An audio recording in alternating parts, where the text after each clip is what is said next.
Doctor Joseph Antony, നേരത്തെ Jacob Tharakan sir സംസാരിച്ചപ്പോൾ പറഞ്ഞൊരു കാര്യമുണ്ട്, അമേരിക്ക ആഗ്രഹിച്ചാലും ഇറാൻ സമ്മതിക്കില്ല. അപ്പൊ ഇനി ഇറാൻ സമ്മതിച്ചാലും ഇസ്രയേൽ സമ്മതിക്കുമോ എന്നൊരു ചോദ്യമുണ്ട്.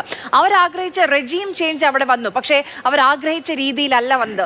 നോക്കൂ, കഴിഞ്ഞ ദിവസങ്ങളിൽ ആയത്തുള്ള അലി ഖമേനിയുടെ സംസ്കാര ചടങ്ങുകൾ കോടിക്കണക്കിന് മനുഷ്യരാണ് ആ ചടങ്ങിന്റെ ഭാഗമായത്. ഇറാൻ കാണിക്കുകയാണ്, അമേരിക്കയെ കാണിക്കുന്നു, ഇസ്രയേലിനെ കാണിക്കുന്നു. എനിക്ക് തോന്നുന്നില്ല ഇറാൻ വിപ്ലവത്തിന് ചുക്കാൻ പിടിച്ച ആ ഖൊമേനിയുടെ ചടങ്ങിന് പോലും ഇത്രയും അധികം ആളുകൾ പങ്കെടുത്തിട്ടുണ്ടോ എന്ന കാര്യം സംശയമാണ്.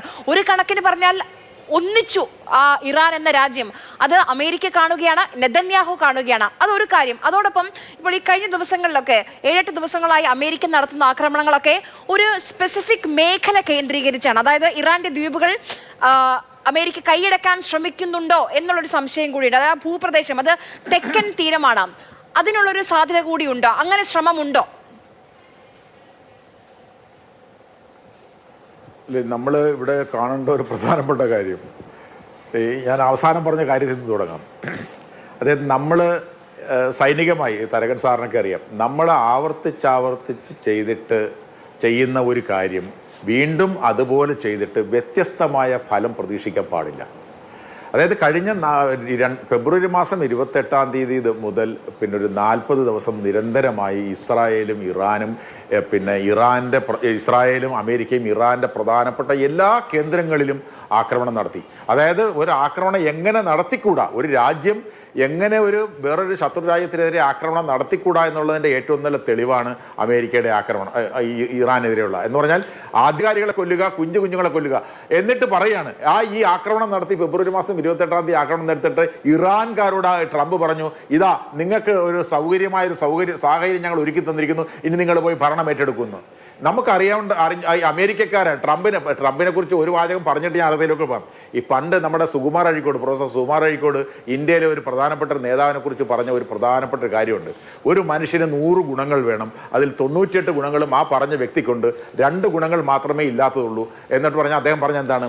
1 വിവരമില്ല, 2 വിവരമുള്ളത് പറഞ്ഞാൽ കേൾക്കില്ല.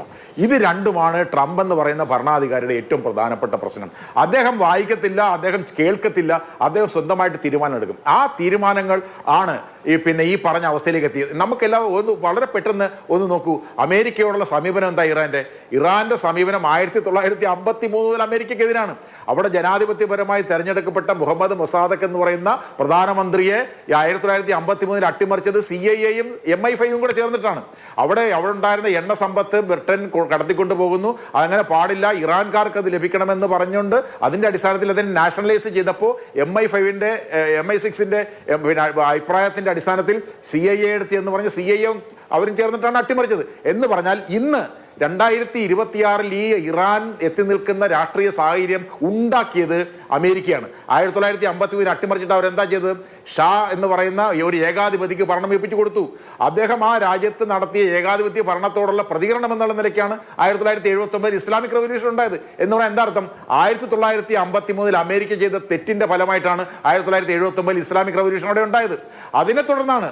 എന്ന് മാത്രമല്ല, അവർ 1979 ഈ ഭരണം അട്ടിമറിക്കപ്പെടുമ്പോൾ ഇറാൻ അമേരിക്കൻ പോയി ഷാ അവിടെ അഭയം തേടി.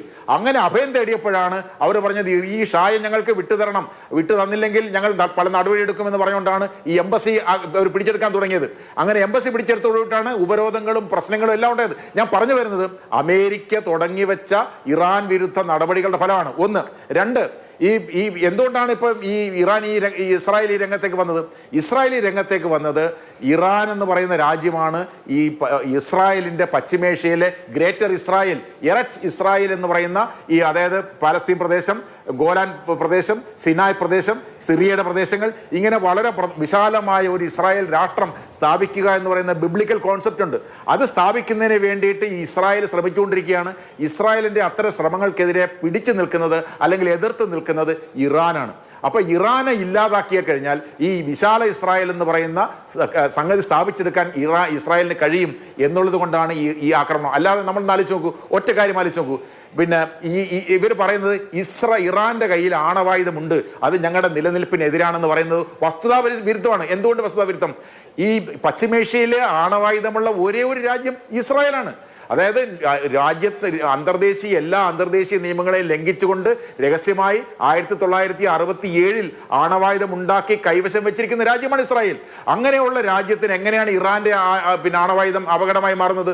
അപകടമായി മാറില്ല. എന്ന് മാത്രമല്ല, നിരന്തരമായി ഇത് ആണവായുധം ഉണ്ടാക്കാൻ പോകുന്നു. 1990 മുതൽ ഈ ഇറാനെതിരെ ഇത് ആണവായുധം നാളെ ഉണ്ടാക്കും, മറ്റന്നാളുണ്ടാക്കും, അടുത്ത വർഷം ഉണ്ടാക്കും, 2 മാസം കഴിഞ്ഞ് ഉണ്ടാക്കും എന്ന് നിരന്തരമായി പ്രചാരണം നടത്തിക്കൊണ്ടിരിക്കുന്ന ആളാണ്. പക്ഷേ ഇവിടെ ഇതുവരെ അവർ ആണവായുധം ഉണ്ടാക്കിയിട്ടെന്ന് മാത്രമല്ല, നമ്മൾ വേറൊരു കാര്യം പ്രധാനപ്പെട്ടത്, ഈ ഫത്വ ഇറാന്റെ അലി ഖമേനിയെ വധിച്ചതിലൂടെ എന്താ സംഭവിച്ചത്?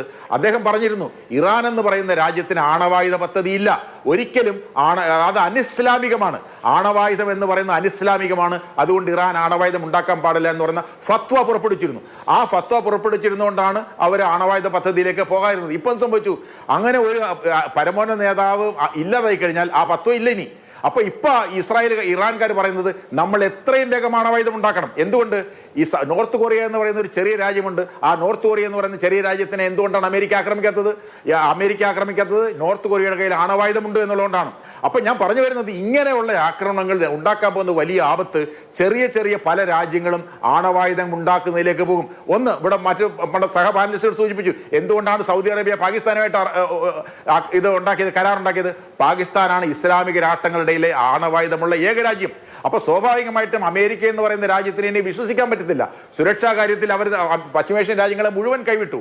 അപ്പോൾ എന്തെങ്കിലും ഒരു പ്രതിസന്ധി ഇനി ഉണ്ടാവുകയാണെങ്കിൽ പാകിസ്ഥാന്റെ ആണവായുധം ഉൾപ്പെടെ സൗദി അറേബ്യയുടെ രക്ഷയ്ക്ക് വരണം എന്നുള്ള ചിന്ത അമേരിക്കയെ ഞങ്ങൾക്ക് വിശ്വസിക്കാൻ കഴിയത്തില്ല ഒരു കാരണവശാലും. എന്ന് മാത്രമല്ല, ഇസ്രായേലിനെ പോലും വിശ്വസിക്കാൻ കഴിയത്തില്ല. ഇസ്രായേൽ എന്താ ഇപ്പോൾ പറഞ്ഞെന്തറിയാമോ? ഇനി ഈ ഇറാന്റെ കാര്യം ഞങ്ങൾ തീർത്തു കഴിഞ്ഞാൽ ഞങ്ങൾ നോക്കാൻ പോകുന്നത് തുർക്കിയാണ്. നാറ്റോ സഖ്യത്തിലെ അംഗമായിട്ടുള്ള തുർക്കിയാണ് ഞങ്ങൾ ഇനി ഇല്ലാതാക്കാൻ പോകുന്നതെന്ന് പരസ്യമായി ഇസ്രായേലിന്റെ വിദേശകാര്യ മന്ത്രി പറഞ്ഞു കഴിഞ്ഞു. അപ്പം ഞാൻ പറഞ്ഞു വരുന്നത്, ഒന്നിനു പുറകെ ഒന്നായി പശ്ചിമേഷ്യയിലെ ഇസ്രായേലിന്റെ താല്പര്യങ്ങൾക്കെതിരായി നിൽക്കുന്ന രാജ്യങ്ങളെ ഇല്ലാതാക്കുക എന്ന് പറയുന്ന ഗ്രേറ്റർ ഇസ്രായേൽ പദ്ധതിയുടെ ഭാഗമാണ് ഇറാനെതിരായി നടത്തിയ ആക്രമണം. അല്ലാതെ ഇറാൻ ഇസ്രായേലിനെ ആക്രമിച്ചില്ല, ഇറാൻ അമേരിക്കയെ ആക്രമിച്ചില്ല. ഈ 2 രാജ്യങ്ങളെയും ആക്രമിക്കാതിരിക്കുക. എന്ന് മാത്രമല്ല, ചർച്ചകൾ നടന്നുകൊണ്ടിരിക്കുകയാണ്. ചർച്ചകൾ നടന്ന് ഫെബ്രുവരി മാസം 26-ാം തീയതി ഒമാന്റെ വിദേശകാര്യമന്ത്രി ബദർ അൽബു സൈദിയോട് ഇറാന്റെ സംഘം പറഞ്ഞു, ഞങ്ങൾ ഇതാ 3 കാര്യങ്ങൾ അംഗീകരിക്കുന്നു. ഒന്ന്, ഞങ്ങൾക്ക് ആണവായുധ പദ്ധതിയില്ല, ഞങ്ങൾ എൻട്രി ചെയ്ത യുറേനിയം 60%-ലേറെ എൻട്രി ചെയ്ത യുറേനിയം ഞങ്ങൾ താഴേക്ക് കൊണ്ടുവരും. 3, ഇന്റർനാഷണൽ അറ്റോമിക് എനർജി ഏജൻസിയുടെ ഇൻസ്പെക്ടേഴ്സിനെ ഞങ്ങൾ അനുവദിക്കും എന്ന് ബദർ അൽബു സൈദി എന്ന് പറയുന്ന ഒമാന്റെ വിദേശകാര്യമന്ത്രി പറഞ്ഞു. അദ്ദേഹം അമേരിക്കൻ വിദേശകാര്യ സെക്രട്ടറി മാർക്കോ റൂബിയോട് പറഞ്ഞു, ഇതിങ്ങനെ സമ്മതിച്ചിട്ടുണ്ട് എന്ന് പത്രമാധ്യമങ്ങളിൽ വിളിച്ചു പറഞ്ഞു, നമ്മളെല്ലാവരും അറിഞ്ഞു എന്ന് പറഞ്ഞ ഫെബ്രുവരി മാസം 27-ാം തീയതി അദ്ദേഹം ലോകത്തോട് വിളിച്ചു പറഞ്ഞു. എന്താ സംഭവിച്ചത്? ഫെബ്രുവരി മാസം 28-ാം തീയതി ഇറാനെതിരെ ആക്രമണം നടത്തി. എന്ന് പറഞ്ഞാൽ എൻ്റെ അർത്ഥം എന്താ? പറയുന്നതൊന്നും പ്രവർത്തിക്കുന്നത് വേറൊന്നും, വിശ്വസിക്കാൻ കൊള്ളാത്ത രാജ്യമായി നമ്മൾ പറയും. ഒറ്റ വാചകം കൂടെ പറഞ്ഞ് ഞാൻ അവസാനിപ്പിക്കാം. അമേരിക്കയിലെ വളരെ പ്രമുഖനായിട്ടുള്ള അന്താരാഷ്ട്ര ചിന്തകനാണ് സ്റ്റീവൻ വോൾട്ട് പറഞ്ഞു, America has become A rogue state. America ഒരു തെമ്മാടി രാഷ്ട്രമായി മാറിക്കഴിഞ്ഞിരിക്കുന്നു. യാതൊരു വിധത്തിലുള്ള അന്തർദേശീയ നിയമങ്ങളും അംഗീകരിക്കാതെ അന്തർദേശീയ നിയമങ്ങളെല്ലാം കാറ്റിപ്പുറത്തിക്കൊണ്ട് അതായത് സുഹൃത്ത് രാജ്യങ്ങളായിട്ടുള്ള രാജ്യങ്ങളെ പോലും ശത്രുവാക്കിക്കൊണ്ട് ഇറാൻ പോലെയുള്ള രാജ്യങ്ങളെ ആക്രമിക്കുന്നത് ഈ ഒരു തെമ്മാടി രാഷ്ട്രമായി അമേരിക്ക മാറിയിരിക്കുന്നതിനുള്ള ഉദാഹരണമാണ്. ഞാൻ പറഞ്ഞു വരുന്നത് ഇത്രയാണ്.